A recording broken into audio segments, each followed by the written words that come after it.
नमस्कार दोस्तों, मैं विजय कुमार आपका स्वागत करता हूं आपके अपने यूट्यूब चैनल में ट्रू एंड डिटेल्स में। दोस्तों, तो हमारा संविधान का सीरीज चल रहा था और संविधान का सीरीज का भाग 23 होगा दोस्तों, जिसमें हमने भारतीय नागरिकता से संबंधित 15 बहुत महत्वपूर्ण प्रश्नों को कवर किया है इस वीडियो में। तो चलिए दोस्तों, अंत तक देखिएगा वीडियो और अंत में हमने आपके लिए एक सवाल भी पूछा है जिसका आंसर आपको कमेंट बॉक्स में देना है। तो बिना स्किप किए हुए वीडियो अंत तक देखिएगा, जो कि आपको एग्जाम में बहुत ही मददगार साबित हो सकता है। तो चलिए हम शुरू करते हैं आज का पहला प्रश्न। हमारा पहला प्रश्न है, भारतीय नागरिकता अधिनियम संसद में कब पारित हुआ? 1 1950, 2 1955, 3 1960, 4 1978। तो इसका आंसर होगा दोस्तों ऑप्शन 2 1955। तो चलिए दोस्तों आगे की ओर बढ़ते हैं। हमारा अगला प्रश्न देख लेते हैं। हमारा अगला प्रश्न है, भारत की नागरिकता निम्नलिखित में से किस आधार पर प्राप्त की जा सकती है? यानी भारत की नागरिकता निम्नलिखित में से किस आधार पर प्राप्त की जा सकती है? 1 वंश के आधार पर, 2 जन्म के आधार पर, 3 पंजीकरण के आधार पर, 4 इनमें से कोई नहीं। तो इसका आंसर होगा दोस्तों तीनों, यानी वंश, जन्म और पंजीकरण, तीनों आधार पर भारत की नागरिकता प्राप्त की जा सकती है। दोस्तों याद रखिएगा, वंश के आधार पर, जन्म के आधार पर और पंजीकरण के आधार पर, मतलब जिनके माता पिता का जन्म भारत में हुआ हो और उनके बच्चे जन्म से ही भारत के नागरिक होंगे और पंजीकरण के द्वारा आप भारत की नागरिकता हासिल कर सकते हैं। दोस्तों तो चलिए आगे की ओर बढ़ते हैं। हमारा अगला प्रश्न देख लेते हैं। हमारा अगला प्रश्न है, भारत में कैसी नागरिकता का प्रावधान है? 1 दोहरी नागरिकता, 2 एकल नागरिकता, 3 तिहड़ी नागरिकता, 4 तीनों। तो इसका आंसर होगा दोस्तों ऑप्शन 2 एकल नागरिकता, यानी भारत में एकल नागरिकता का प्रावधान है। दोस्तों जैसे अमेरिका में है दोहरी नागरिकता का प्रावधान, वैसा नहीं है, यहाँ सिर्फ एकल नागरिकता का प्रावधान है। जैसे आप संघ के नागरिक हैं दोस्तों, यानी केंद्र के नागरिक हैं। तो चलिए आगे की ओर बढ़ते हैं। हमारा अगला प्रश्न, भारतीय संविधान के अनुसार नागरिकता एक डैश विषय है? ऑप्शन 1 राज्य, ऑप्शन 2 संघीय, ऑप्शन 3 समवर्ती, ऑप्शन 4 राज्य और संघ। यानी भारतीय संविधान के अनुसार नागरिकता एक डैश विषय है। तो इसका आंसर होगा दोस्तों ऑप्शन 2 संघीय विषय है। भारतीय संविधान के अनुसार भारत नागरिकता एक संघीय विषय है। दोस्तों याद रखिएगा, संघीय विषय है।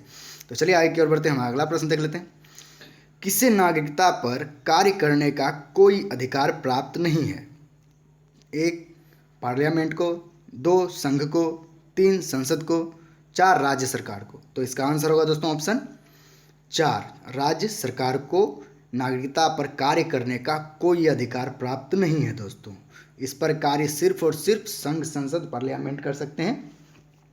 तो चलिए आगे की ओर बढ़ते हैं। केंद्र सरकार ही कर सकते हैं इस पर कार्य। तो चलिए आगे की ओर बढ़ते हैं। हमारा अगला प्रश्न, नागरिकता के संबंध में नियम बनाने और उन्हें प्रचालित करने का अधिकार किसे प्राप्त है?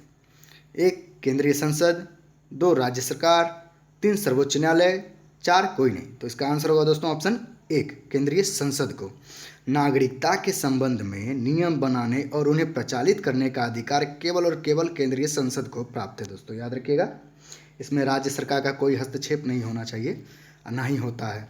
तो चलिए आगे की ओर बढ़ते हैं। हमारा अगला प्रश्न, निम्नलिखित में से किस प्रकार किसी भी व्यक्ति का भारतीय नागरिकता का अंत हो सकता है? 1 नागरिकता परित्याग से, 2 संघ द्वारा नागरिकता छीनने पर, 3 अन्य देश की नागरिकता स्वीकार कर लेने पर, 4 उपर्युक्त तीनों। तो इसका आंसर होगा दोस्तों ऑप्शन 4 उपर्युक्त तीनों। नागरिकता अंत हो जाता है नागरिकता खुद से परित्याग करने पर, संघ द्वारा नागरिकता छीन लेने पर, और किसी अन्य देश में आपने अगर नागरिकता स्वीकार कर लिया है किसी और देश का, तो सो आपका भारतीय नागरिकता समाप्त हो जाती है। दोस्तों याद रखिएगा, तो इसका आंसर होगा उपर्युक्त तीनों। तो चलिए आगे की ओर बढ़ते हैं। हमारा अगला प्रश्न, नागरिकता में पहला संशोधन कब किया गया? 1 1986, 2 1989, 3 1956, 4 1978। तो इसका आंसर होगा दोस्तों ऑप्शन 1 1986। नागरिकता में पहला संशोधन 1986 में हुआ था। दोस्तों याद रखिएगा। तो चलिए आगे की ओर बढ़ते हैं। हमारा अगला प्रश्न, नागरिकता से संबंधित प्रावधानों का संविधान के किस भाग में चर्चा है? 1 भाग 4, 2 भाग 2, 3 भाग 9, 4 भाग 7, तो इसका आंसर होगा दोस्तों ऑप्शन भाग 2। भाग 2 में नागरिकता से संबंधित प्रावधानों का चर्चा है दोस्तों संविधान के भाग 2 में। तो चलिए आगे की ओर बढ़ते हैं, हमारा अगला प्रश्न देख लेते हैं। भारतीय संविधान के किस अनुच्छेद में नागरिकता से संबंधित का प्रावधान है? यहाँ उस समय पूछा गया था भाग और इसमें अनुच्छेद पूछा गया है दोस्तों। तो चलिए देखते हैं। अनुच्छेद 13 से 16 तक, अनुच्छेद 1 से 4 तक, अनुच्छेद 5 से 11 तक, अनुच्छेद 12 से 13 तक। तो इसका आंसर होगा दोस्तों ऑप्शन 3 5 से 6 तक। अनुच्छेद 5 से 11 तक, जितने भी 5 से 11 तक अनुच्छेद में नागरिकता से संबंधित का प्रावधान है दोस्तों, याद रखिएगा। नागरिकता से संबंधित का जिक्र इसी अनुच्छेद में है 5 से 11 तक में। तो चलिए आगे की ओर बढ़ते हैं, हमारा अगला प्रश्न।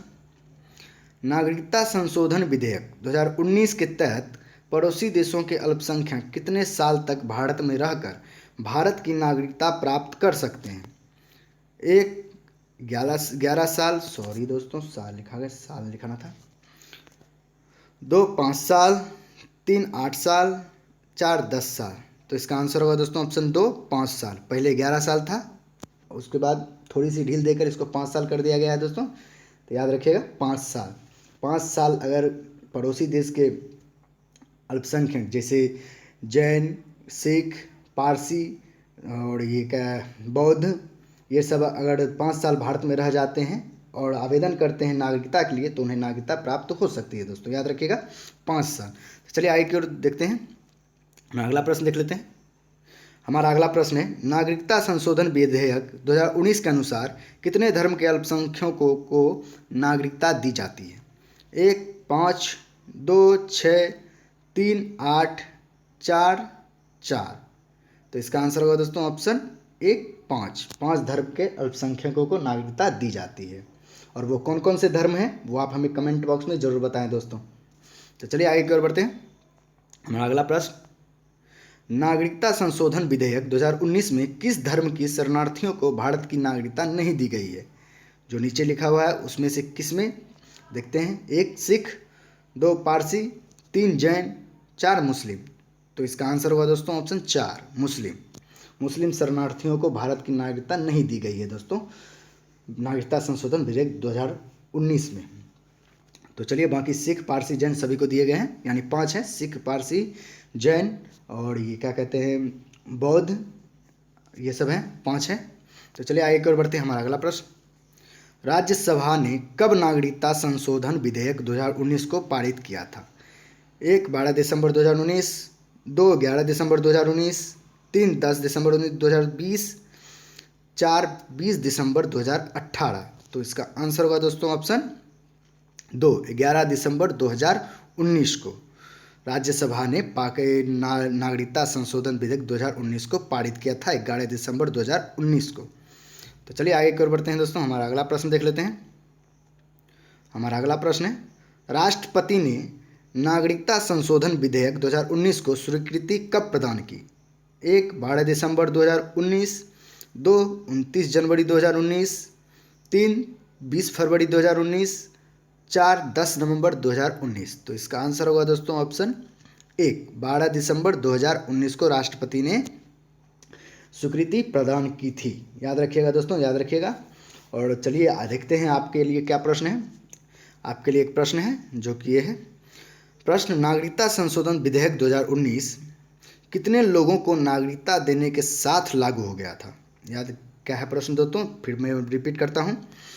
नागरिकता संशोधन विधेयक 2019 कितने लोगों को नागरिकता देने के साथ लागू हो गया था दोस्तों, यानी जब लागू किया गया था तो कितने लोगों को नागरिकता दी गई थी? इसका आंसर हमें कमेंट बॉक्स में ज़रूर बताएं दोस्तों। तो उम्मीद करता हूं दोस्तों ये वीडियो आपको पसंद आया होगा। अगर वीडियो पसंद आया हो तो लाइक करें, शेयर करें और मेरे चैनल को सब्सक्राइब करके बेल आइकन को दबा दीजिए दोस्तों, ताकि ऐसा ही जीके जीएस में क्वेश्चन और संविधान से रिलेटेड क्वेश्चन मैं आपके लिए लाता रहता हूं। तो चलिए दोस्तों, आज तक के लिए इतना ही। बहुत बहुत धन्यवाद। जय हिंद, जय भारत।